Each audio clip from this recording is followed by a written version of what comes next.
राम राम आप सभी एस्पिरेंट्स को। Welcome to day 6 of crack MPPSC study blog.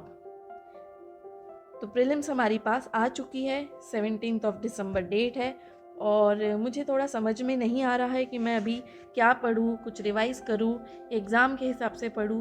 तो मैंने स्टार्ट किया है पुणेकर एमसीक्यू, जो मैं पहले कर रही थी मैं उसी को कंटिन्यू करूँगी और क्वेश्चंस ही मुझे लगाने हैं ताकि थोड़ा बहुत भी मुझे जो नॉलेज मिल जाए ऑब्जेक्टिव्स लगाने का, तो वो मैं एग्ज़ाम में यूज़ कर सकूं। और मेरा मेन मोटो ये रहेगा कि एग्ज़ाम के पहले अगर मेरे एमसीक्यूज़ हो जाते हैं जो प्रीवियस ईयर पेपर्स के हैं, तो मुझे जो आगे के लिए पढ़ना है उसके लिए वो हेल्प करेगा और एक मुझे आइडिया लग जाएगा कि एग्ज़ाम में कैसे क्वेश्चंस पूछे जाते हैं। अगर मैं 17th के पहले तक जितने भी 2022 तक के प्रीवियस ईयर क्वेश्चंस है वो लगाती हूँ, तो अभी तक जितने भी आए हैं मुझे वो पता चल जाएंगे और जो 2023 के है प्रीलिम्स, उसमें भी कैसा पूछा गया है इसका आइडिया मुझे लग जाता है। तो उसके बाद जो अप्रैल की प्रीलिम्स है उस एग्ज़ाम के लिए मुझे प्रीवियस ईयर्स क्वेश्चंस का नॉलेज रहेगा, जो कि 2023 तक के सारे क्वेश्चंस रहेंगे। अब बात ऐसी आती है कि अभी तक के तो 2023 का जो एग्ज़ाम है उसके लिए कुछ समझ नहीं आ रहा था कि हम क्या पढ़ें क्या नहीं, पर एक बार ये एग्ज़ाम हो जाती है तो मुझे अब अपना फोकस पूरा जो अप्रैल में एग्ज़ाम है उसके लिए लगाना पड़ेगा। आप चाहे एमपीपीएससी कर रहे हो, चाहे यूपीपीएससी राजस्थान या बिहार या यूपीएससी या फिर एसएससी बैंकिंग, जो भी एस्पिरेंट हो, तो उन्हें अब अपनी एग्ज़ाम के पीछे भिड़ जाना है, क्योंकि ये चीज़ मैंने एक्सपीरियंस कर ली है। मेरी अगर फॉर एग्ज़ाम्पल नवंबर से मैंने स्टार्ट भी किया हो, लेकिन दिसंबर की एक एग्ज़ाम के चलते मेरे 15-20 दिन इसी इसमें गए कि मैं दिसंबर के हिसाब से पढूँ कि मैं अप्रैल के हिसाब से पढूँ। तो जो मेरा अप्रैल का प्लान था उसमें थोड़े से डेविएशंस आ गए थे, जो कि मैं एक लॉस ही मानूंगी। पढ़ाई मैंने उसमें भी की, पर जो एक स्ट्रेटेजी के हिसाब से होती है वो नहीं रहा। तो आप कोशिश ये करें कि जो आपकी मेन एग्ज़ाम है, आपने फॉर्म तो बहुत सारे एग्ज़ाम्स के भरे होंगे, लेकिन जो आपकी मेन एग्ज़ाम है जिसे आपको क्रैक करनी ही करनी है, उसके हिसाब से ही आप सोचें, उसके हिसाब से ही आप एक्शन करें, पढ़ाई करें और उससे बिल्कुल भी डेविएट ना हो। ये गलती मैं एक बार कर चुकी हूँ। अभी प्रॉब्लम ये है कि मैंने और भी एक फॉर्म भरा हुआ है, तो देखते हैं कि आगे मैं इस गलती को कैसे ना दोहराऊं, क्योंकि अब मेरे पास मार्जिन नहीं है। जो अप्रैल की एग्ज़ाम है वो मुझे क्रैक करनी ही करनी है एट एनी कॉस्ट। तो मुझे जो भी मेरा प्लान अब रहेगा उससे मुझे बिल्कुल भी डेविएट नहीं होना है। तो करते हैं आज की जो पढ़ाई है मेरी, जो आज का स्टडी व्लॉग है उसके बारे में बात। स्टार्टिंग में तो मुझे समझ नहीं आ रहा था कि मैं क्या करूं, पर मैंने जो प्रीवियस ईयर वाली बुक उठाई उसमें जो मैं जीएस वाला पार्ट कर रही थी मैंने वही कंटिन्यू किया और जब वो हो जाता है तो मैं सीसेट पे जाती हूँ। सीसेट के भी मैं कुछ पेपर्स लगा रही हूँ, क्योंकि एकदम ही ब्लैंक जाना वो शायद उतना हेल्पफुल नहीं रहेगा, इसलिए मैं थोड़ा सा नॉलेज लेना चाहती हूँ। जो मेरा पहले की पढ़ाई थी उसमें भी सीसेट एप्टीट्यूड वगैरह था। मैंने अपने प्रीवियस वीडियो में भी आपको बताया है कि मेरे पास बहुत अच्छे जो यूपीएससी लेवल का एप्टीट्यूड रहता है उसके नोट्स का जो समरी है वो है मेरे पास। तो उस पर मैं अलग एक सीरीज़ तो बनाऊँगी ही बनाऊँगी, बट वो मैं थोड़ी थोड़ी पढ़ते हुए जा रही हूँ ताकि वो चीज़ मुझे हेल्प करे। सीसेट जो पेपर 2 होता है उसमें मैं एकदम ही ब्लैंक उसमें बैठना नहीं चाहती। तो ऑलमोस्ट 12:30 बजे मैंने स्टार्ट किया। मुझे सब चीज़ें करते करते, काम निपटाते निपटाते 12:30 तो बज ही जाता है। अब मैं कोशिश ये करूँगी कि आज भी मैं 2 घंटे का पूरा ये सेशन करूँ, क्योंकि होता ये है कि जब हम व्लॉग बनाते हैं तो हम एक ही पोजीशन पे बैठ के पढ़ते हैं। जब व्लॉग नहीं बनाते हैं तो आप या तो पालती मान के बैठ जाओगे या चेयर पे बैठोगे, या कभी कभी लेट भी जाते हैं, कभी धूप में पढ़ने चले जाते हैं, तो वो व्लॉग के समय नहीं हो पाता। तो मैं कोशिश करती हूँ कि कम से कम 2 घंटे का तो ये व्लॉग बने।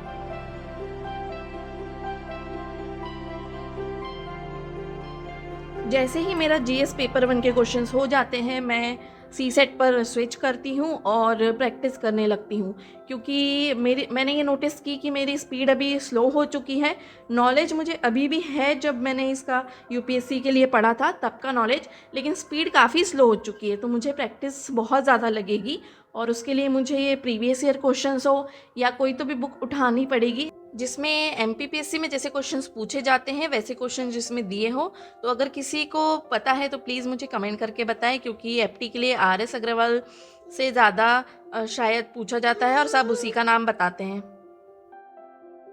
मेरे जो एप्टीट्यूड के नोट्स हैं वो मेडिजी इंस्टीट्यूट्स के जो सर थे उन्होंने इतना अच्छा पढ़ाया था, तो उस नोट्स की जो समरी है वो मैंने बनाई हूँ। और मेडिजी जो इंस्टीट्यूट है वो गेट और आईएएस के लिए बहुत फेमस है, तब मैंने वो ज्वाइन की थी और तब से वो नोट्स मैंने संभाल के रखे हुए हैं और अभी वो मेरे बहुत काम आ रहे हैं। जब मेरा इंजीनियरिंग सर्विसेज में नहीं हुआ था तो मैं इतनी ज़्यादा डीमोटिवेटेड हो गई थी, मुझे लगा था मैंने इतनी मेहनत की और इतने नोट्स बनाए, अभी सब वेस्ट हो गया। बट आज जब मैं पीछे मुड़ के देखती हूँ मेरी मेहनत मुझे कहीं ना कहीं काम आ रही है और वही नोट्स मैं जब यूज़ करती हूँ तो मुझे इतना प्राउड फील होता है कि नहीं, वो मेहनत मेरी वेस्ट नहीं हुई है। भले ही उस चीज़ ने मुझे तब रिज़ल्ट नहीं दिया हो, बट अभी उसका प्रॉपर यूज़ करके मैं ज़रूर अपने लक्ष्य को प्राप्त करूँगी।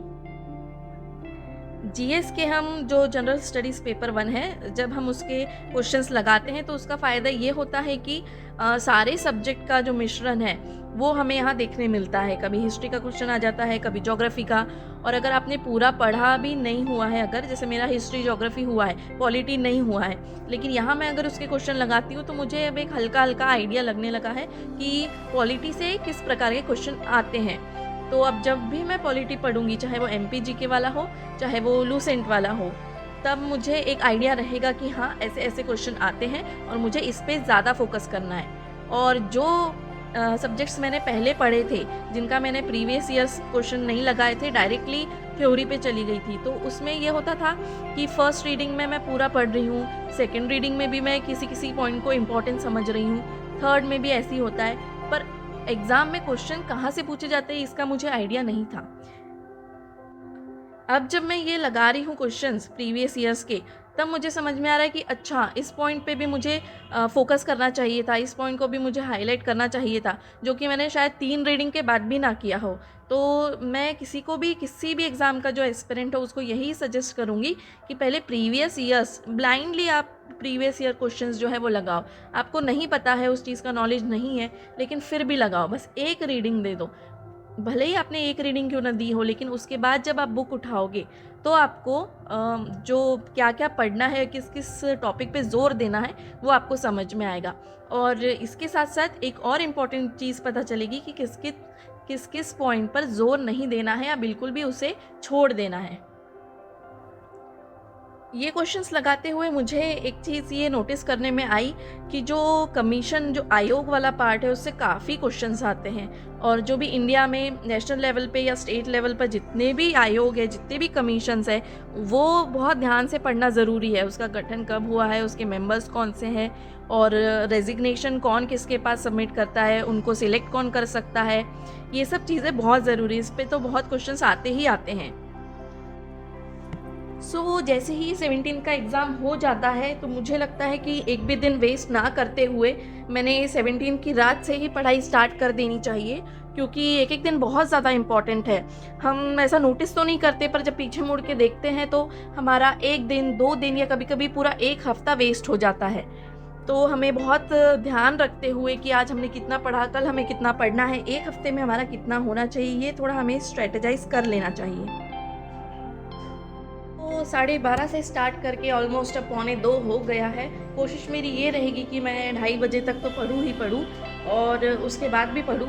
एक्चुअली होता ये है कि उसके बाद मैं पढ़ती हूँ, पर मैं व्लॉग बंद कर देती हूँ, क्योंकि इतना बड़ा व्लॉग बनाना, फिर उसको एडिट करना, फिर उसमें ऑडियो डालना, या अगर उसमें कैप्शन भी लिख रही हूँ तो वैसे भी एडिटिंग में टाइम लग जाता है। जो भी व्लॉगर्स है जो अपनी पढ़ाई का व्लॉग बना रहे हैं, मुझे हमेशा से ही इतना सरप्राइज़ होता था कि कैसे वो लोग इतना टाइम निकाल के ये सब एडिटिंग कर लेते हैं, अपलोडिंग में भी टाइम लगता है। तो मेरे व्लॉग्स में मैं कोशिश ये करूँगी कि कम से कम टाइम लगे, कम से कम एफर्ट्स के साथ आपको ज़्यादा से ज़्यादा नॉलेज मैं प्रोवाइड कर सकूँ। क्योंकि जो सीरियस एस्पिरेंट्स है वो जानते हैं कि 5-5 मिनट, इवन 1-1 मिनट भी कितना इम्पॉर्टेंट है।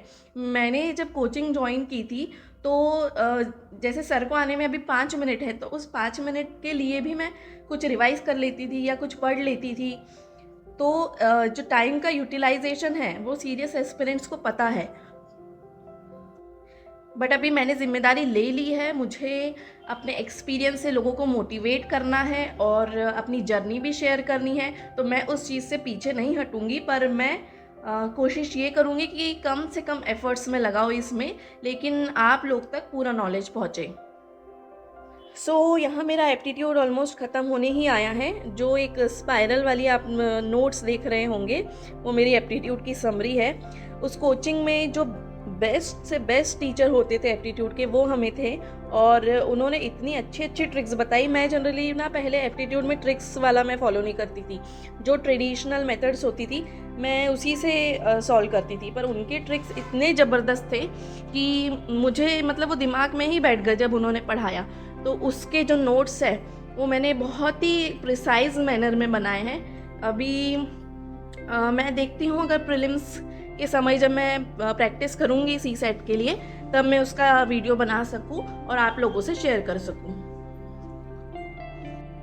क्योंकि एप्टीट्यूड, रीजनिंग और जितना भी ये पेपर 2 में आता है वो शायद बाकी सभी एग्ज़ाम में, ना सिर्फ MPPSC, बाकी जो बैंकिंग सेक्टर हो गया या जो SSC वाला हो गया, इवन UPSC, ऐसी सभी एग्ज़ाम्स में एप्टीट्यूड एंड रीजनिंग तो रहता ही रहता है।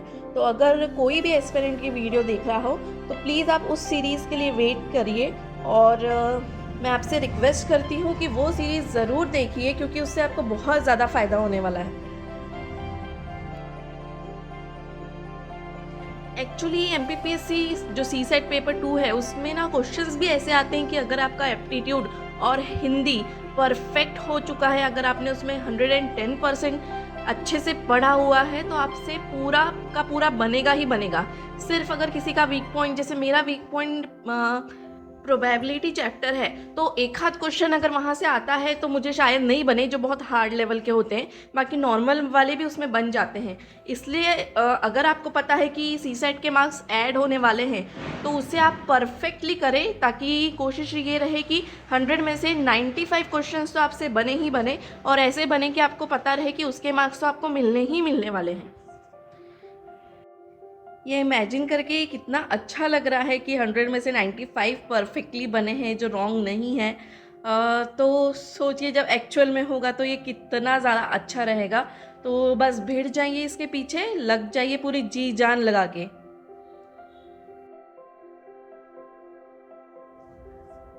तो मिलते हैं आपसे नेक्स्ट व्लॉग में, और जो नेक्स्ट व्लॉग की डेट है वो 17th आती है। तो मैं देखती हूँ जो मेरी 16th की पढ़ाई रहेगी मैं उसका व्लॉग बनाती हूँ, और अगर मुझे टाइम मिलता है तो मैं 17th को अपलोड करूँगी एग्ज़ाम से आने के बाद। या अगर लेट हो जाता है, जैसे मैंने आपको बताया था कि मैं MP में नहीं रहती हूँ, अभी मैं एग्ज़ाम देने के लिए अपने होम टाउन आई हुई हूँ, तो अगर मुझे टाइम मिलता है तो मैं अपलोड करूँगी। अदरवाइज़ नेक्स्ट व्लॉग हम 18th को देखेंगे। See you all, stay tuned, and please subscribe to my channel. Thank you. Ram Ram.